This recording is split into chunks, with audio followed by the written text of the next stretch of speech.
Welcome to the Caregivers Collective, the podcast where we uplift, support, and connect caregivers from all walks of life. I'm Tangela, and today we've got something special for you. Our very first male caregiver joining us on the show today.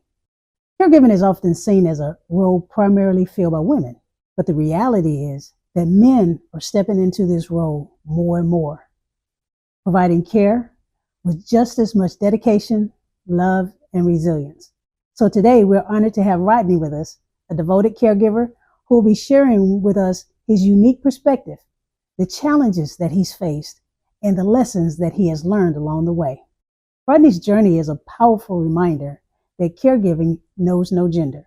It's about love, commitment, and showing up for those who need us. So let's dive into this important conversation and hear Rodney's story today.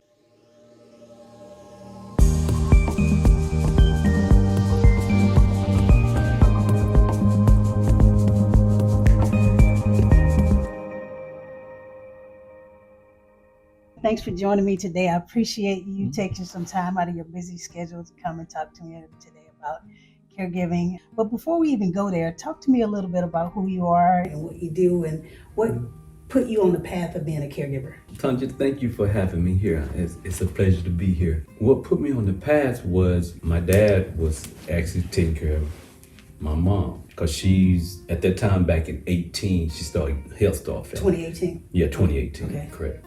2018, we noticed she started having Alzheimer's. And so now we at the stage where it's pretty extended. But my pops were actually taking care of her. Right. So, we would come in and check in on her, and then we would leave. But then Pop health started failing. Okay. So now we need someone there 24 hours. Gotcha. Because, you have to take care of Mom and had to take care of Pop and, got to cook and everything. His health is failing. So, my sister Nikki and my brother Greg, we all decided to come together and help out. Right.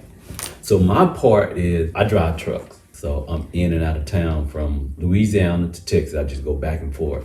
You drive trucks. Mm-hmm. And what's your schedule like with driving trucks? Monday through Friday. Okay. I'm in and out of town. So just say, for instance, like tonight, okay, I will leave out, okay, but I'll be back tomorrow night. Okay. Okay. Gotcha. Okay. So when I leave out tomorrow night, I get up Wednesday morning and go fix Mom and Pop some breakfast. Right. And I do some things around the house, to help out with Greg and Nikki.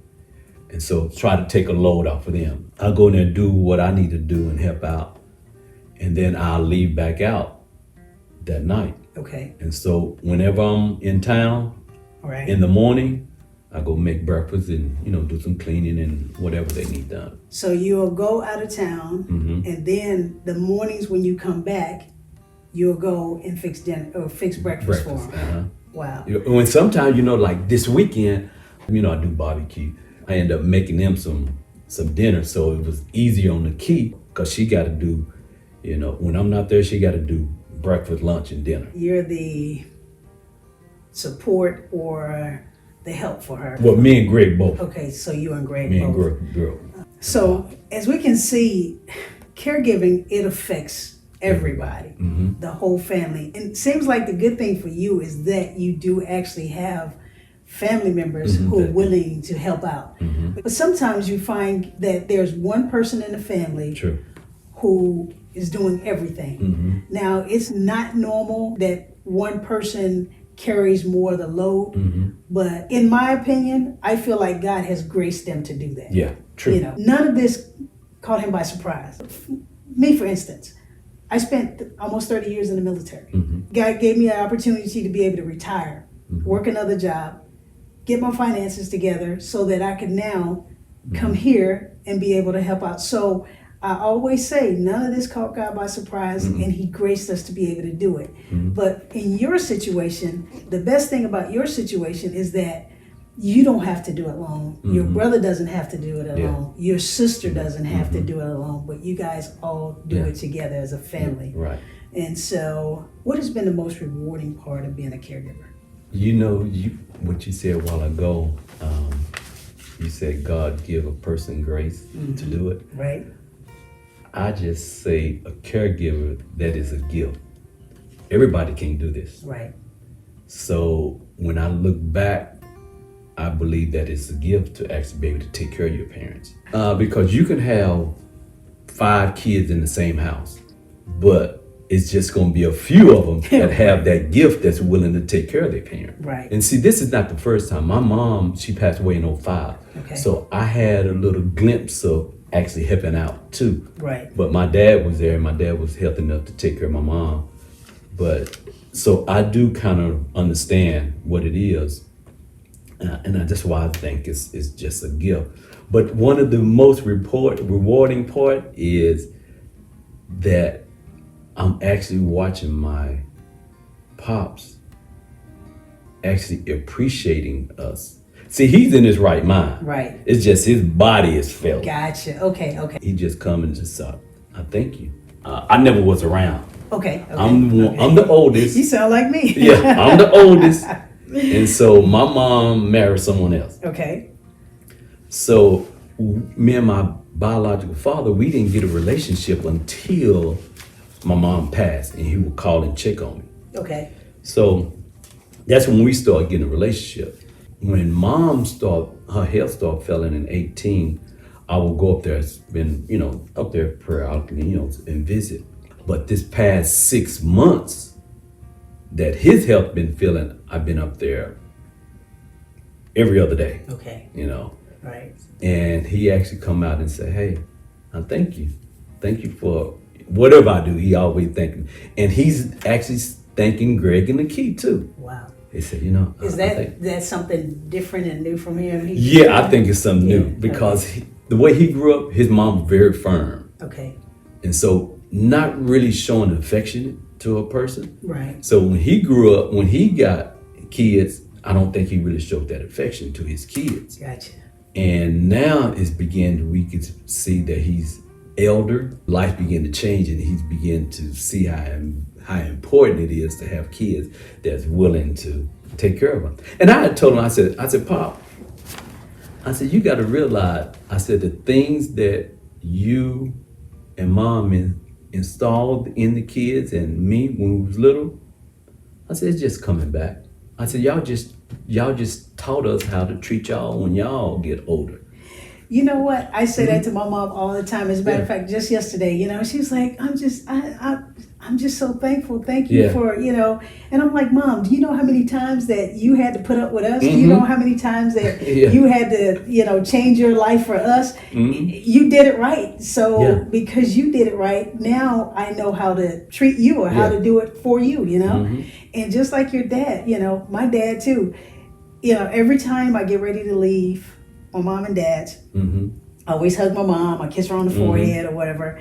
And then my dad, either I walk over to him or hug him because we weren't that affectionate growing up or whatever, and I walk over to him and just kind of, or we'll do the fist bump. And then he'll go, you just don't know how much I really appreciate everything that you do. Yeah. So, it's really nice to know that they appreciate, but it's kind of sad in a way that we had to get to this point in order to get to this point. Yeah. Caregiving comes with some emotional challenges. Can you tell us a little bit about some of the challenges that you have had to deal with emotionally as a caregiver? Well, at first, before my sister Nikki ended up coming down, I was very concerned because Pop didn't need to be there by himself. Right. So he had started falling, so I was more concerned about him being there by himself. So, when I get in town, that's what I was always trying to do, go by and check on him, make sure he's okay. And at that time, Mom, she was in rehab. Okay. So she had another stroke, so they had to work on her with that. So he was there by himself, a lot, and actually failed, but thank God that my brother come every morning when I'm not in town. He come there every morning, and he ended up finding him on the floor. Really? Yeah. And I guess that's one of the reasons why it's so important to have, multiple people, because one person can't be there the whole time. What's so funny about it, when I got there and I talked to Pop, he said that he failed probably about 1 or 2 in the morning, and Greg didn't get there about 6 or 7 in the morning. And he said that Greg helped him up, and he said, "Yeah, I'm just sitting in the bed." I said, "You feeling a little sore?" He said, "No, I'm sore. I'm not sore. I'm sore." I started laughing. He said, he got his sense of humor. "No, I ain't sore. I'm sore." So that would trip me out about that. You still have his sense of humor though. Well, that's good. That's good. And I guess at that age and stage, you got to have a sense of humor because, if you don't, what'll happen is you'll allow your mind will take over. I was reading this one book by Watchman Nee, and there was a chapter in the book called "The Mind, the Battlefield." Every battle that we fight, it's won or lost in the mind. True. If you allow the situation to start to take over your mind and start telling you that you're tired and start telling you that you can't do this or why am I doing this, then it'll change your whole attitude and everything that you're doing. But as long as you've got a good mind about it, then it kind of helps. That's why we're doing this, because we don't want anybody's mind to start playing tricks on them and start telling them that, hey, questioning, why are you doing this? What's going on here? Everybody to know that, hey, you're not the only one, and to help people's mind and thinking about being a caregiver. It may not seem like it now, but it's a blessing, especially if you have children, because the hope is that they'll see you and what you're doing as a caregiver, and if you ever have to have care, then they will be there for you, and they'll do it easily. Many caregivers struggle with asking for help. How do you balance your caregiving with your personal needs? I try to make sure I get my proper rest. Okay. Actually trying to eat more healthy. Right. So I'm really trying to take care of myself and exercise too. Okay. To make sure I'm physically fit and mind is sharp, so I can actually help take care of them. So my life, is it balanced? My focus is on my parents. Right. To take care of them. I know you like to roller skate. Are you still? I still love to roller skate. How does roller skating kind of help you? Exercise. I can just get on the skate ring and just be worry free. Right. And I know it's exercise for the body. Can you share with me a moment that reaffirmed why you do what you do? A moment that made it all worth it? What makes it worth it for me when I think about when I was a little kid? Mom used to take us to Luffield Airport, and we used to watch the planes take off and land. About 6 months ago, I was sitting down with Mom. I said, "Mom," I said, "do you remember when we used to go to Luffield and we used to watch the plane?" And her little face just lit up. She said, "Yeah, I remember." Which is a blessing. Yeah, yeah. That's when I began to find out she do have long-term memory, but short-term. Short-term memory. Nisha moved away years ago. When it comes to me, Greg, and Nikki, she know us. My mom's like that, right? She's like, I know who my kids. Yeah. Because my brother go, you don't know who you talking to. She's like, I know who my kids are. Yeah. And so what I noticed with Nisha, she began to get Nisha confused with one of the grandkids. But other than that, she got a good memories. And then another thrill, when I fixed them breakfast, Mom always go to the table and eat. And then when she ready, I go get her. She's in a wheelchair. And so when I pull her back around, I always announce, "The Queen is here! The Queen is here!" Now she begins to say, "Queen is here! Queen is here!" I like that.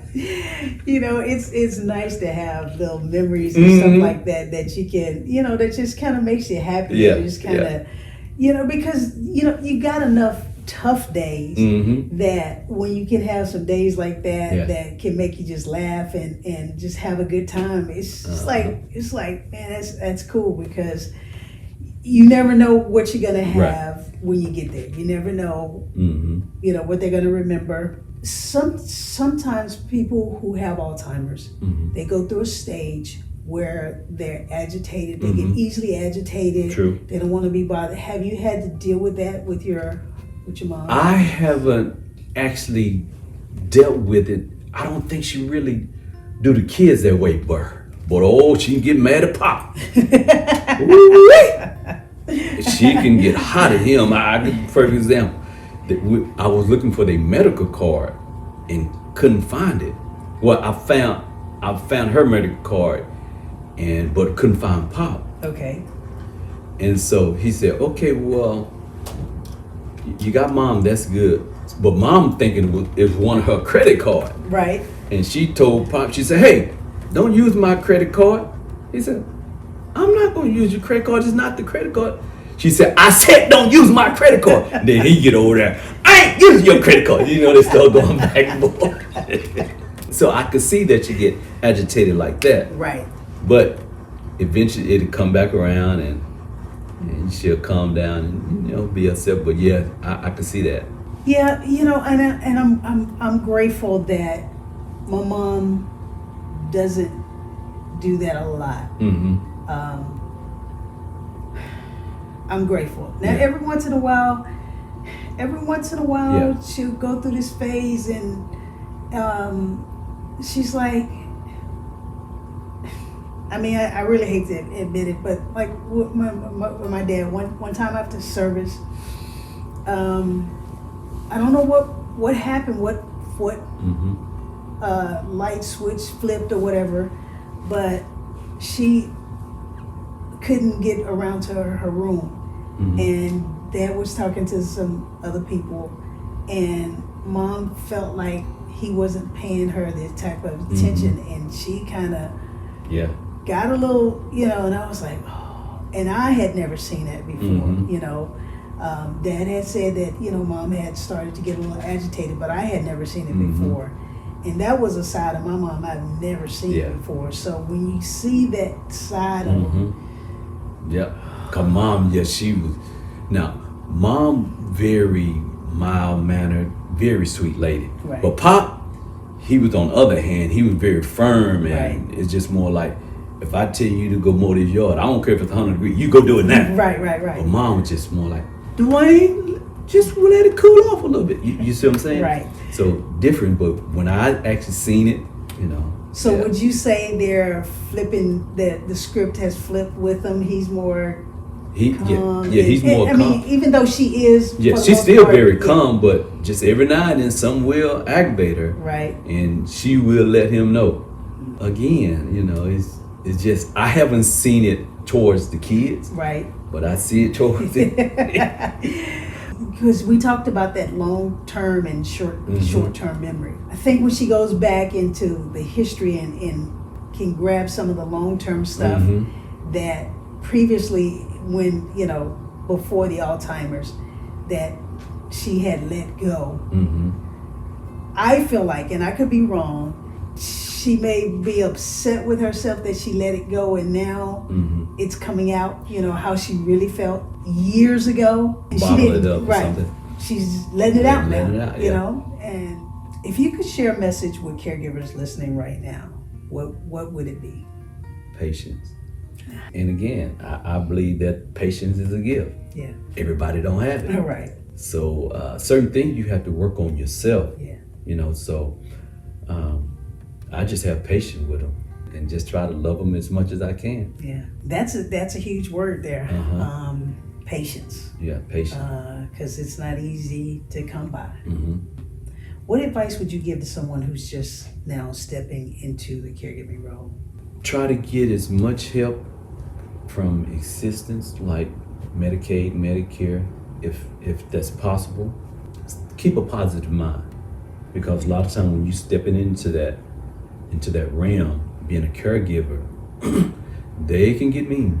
Because see, Pop didn't want to put Mom in a nursing home. Okay. And I said, what you gonna do? What you plan on doing? He said, I can't afford to put in the living assistant that she was in because it's too expensive. But if I put in a nursing home, they're gonna be mean to her because the way she is. And my Pop is very particular. He's more like a neat freak, so he makes sure her hair is washed. I mean, everything. He's very particular about how the house is clean.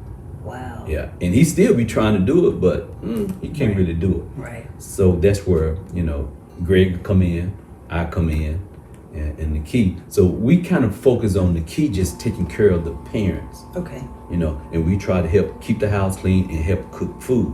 So everybody's stepping kind of Yeah, into their role. everybody's stepping. Everybody's role is kind of being identified, and everybody's easily stepping into their role. That's good. The key started to come on down and take care of them, and then everything just started falling into place because Greg was always there. Right. Greg would get there about 6 or 7 in the morning. He'd do what he needed to do, and he'll leave about 12 or 1. Okay. And then they there by themselves all day. Okay.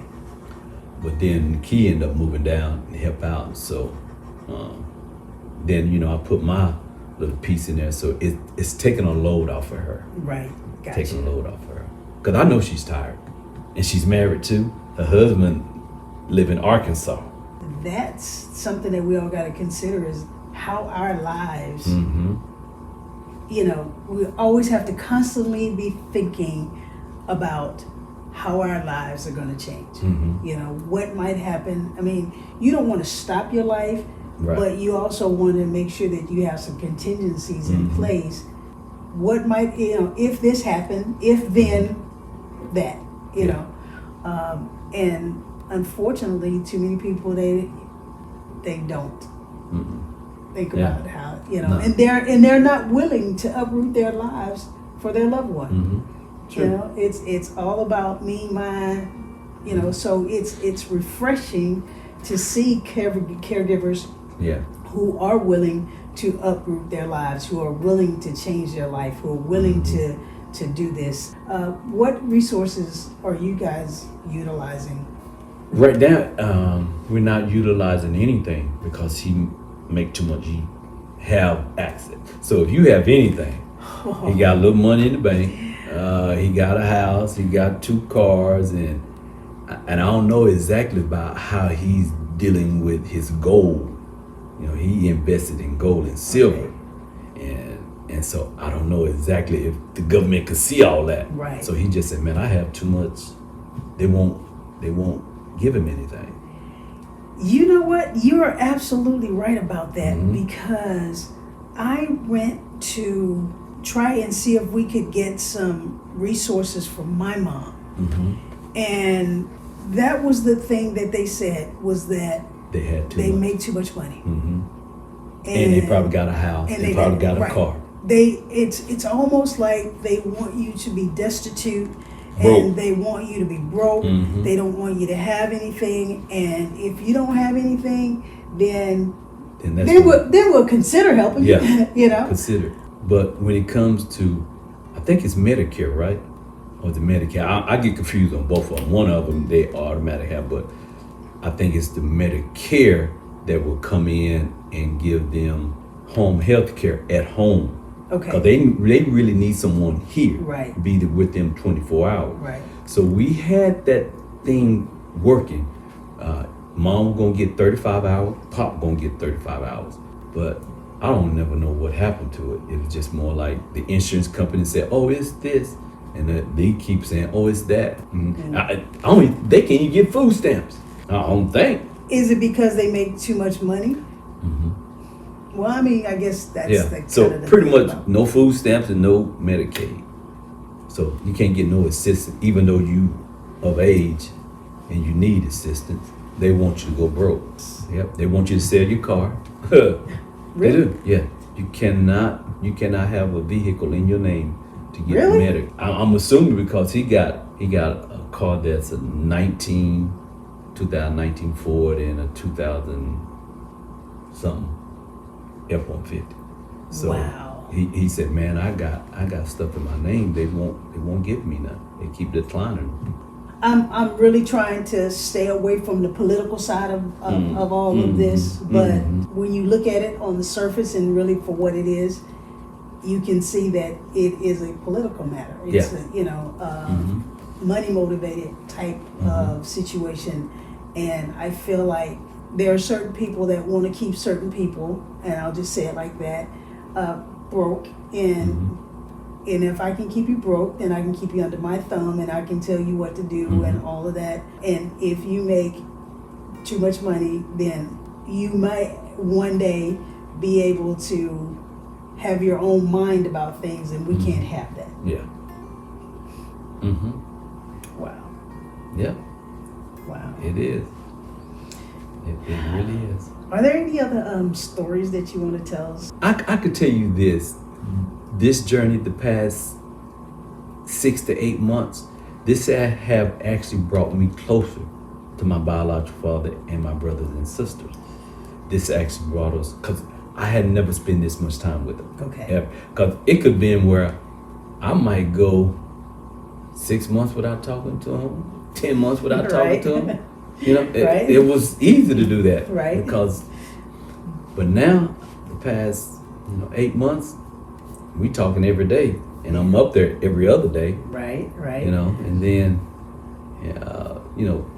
trying to take them to food to get. They like my barbecue, especially the ribs. Oh, what's the name of your place, Rodney? If you're in the Plano, Richardson, Garland, McKinney area, Rodney is your man for barbecue. Mm-hmm. We have had him to do some catering for our family reunion, our personal family.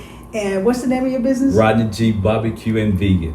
Say that again. Rodney G Barbecue and Vegan. Rodney G Barbecue and Vegan. And I can vouch for it. It is some of the best barbecue I have ever had. Well, I appreciate As a matter of fact, the family said that even the sides were good. They were like, normally when we have barbecue and stuff, you get good barbecue, but then the sides are not that good. But he's going to provide you with some great sides, not just good sides. He's going to provide you with some great sides, and they're going to be good, and he is going to be reasonable, and he is going to take good care of you as a caterer. So if you need some good barbecue, definitely see this man. Now, I can tell you one thing.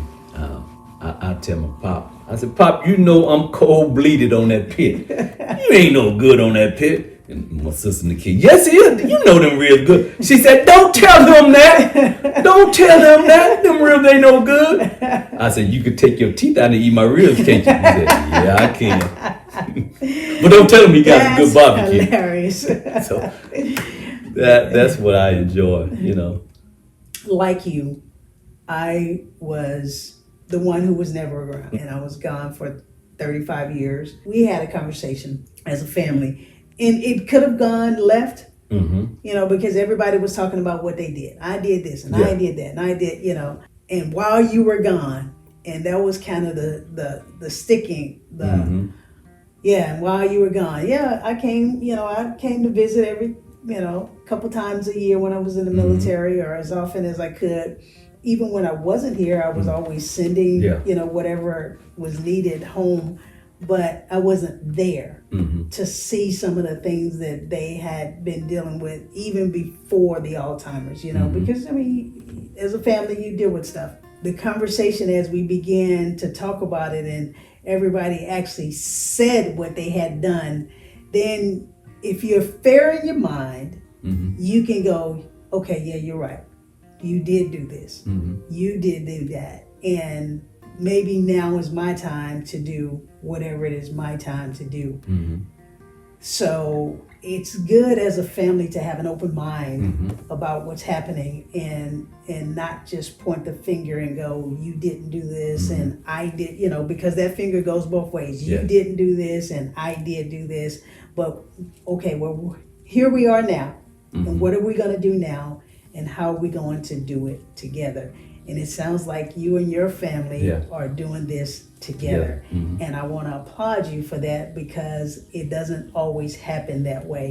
And I want to encourage anybody who are caregivers and you have other family members to do it together. Don't just put it on the shoulder of one person to get it done. Do it together. Rodney, is there anything else that... No, that was some wisdom you just shared. What? That was some wisdom. Do it together. Do it together. And it makes it a whole lot easier because I know for me, I provide meals 4 or 5 times a week. But every once in a while, when I get tired, I can pick up the phone or shoot a message because we have a little family, we got a little group text. And it's just the 5 kids. And it's just the 5 of us. And if I say, Sam, hey, can you do dinner today? If he can't do it that day, he'll go, hey, no, I can't do it today, but I can do it X day. Or this is the saving grace sometimes. Sometimes this dude will say, hey sis, what you doing for dinner for the folks today? And I'm like, I don't know, I'm still thinking about it. And he goes, I got him today. Mm-hmm.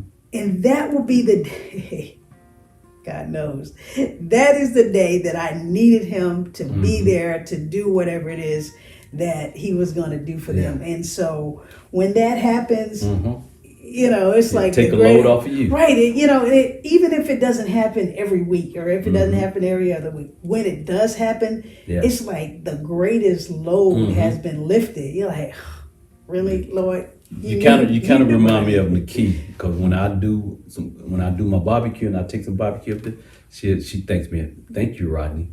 That was a load. I ain't got to worry about Sunday dinner. Right. Rodney, I'm not going to take up too much more of your time. I do appreciate you coming to all the way over here to my side of town. Well, I'm a truck driver. That's no problem. All right. That's no driving. Right? Yeah, it's easy for me. Now, that might be a drive for other people. Me. Yes. Look, I don't like to drive too far. More than 20 minutes is a notion for me, because I grew up in the country, and I said that when I grew up, I'm not commuting, I'm not driving too far to any place. So I appreciate you coming to me. It was a pleasure. Thank you. So Rodney, I just want to take a moment to thank you for being with us here today. Your story, your insights, your firsthand experience as a caregiver has truly shed some light on the challenges and the triumphs that so many others face. Hearing your journey reminds us that we are all not alone in this. So to our listeners, I hope today's conversation has provided not only some information, but also encouragement.